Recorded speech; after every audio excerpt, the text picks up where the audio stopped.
In this video, I'm going to show you how to start a timer on a task. So from the home screen, you can click on Work List, then choose the status, and just click on the little timer icon here, and it'll launch a timer. The timer will then appear with a number 1 in the timer's icon at the top.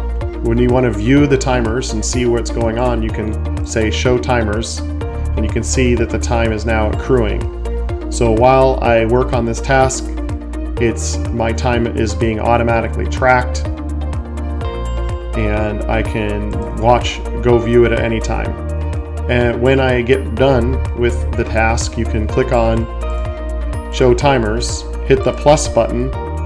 This will stop the timer automatically and put the amount of time that you've accrued on that task in the box automatically. And you can hit the save button, click OK, and you can see your timers are now cleared.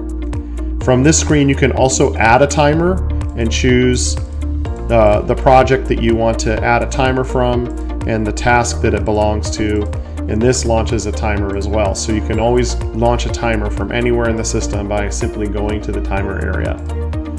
You can also adjust the timer or stop the timer and clear it if you do not want to use that timer anymore.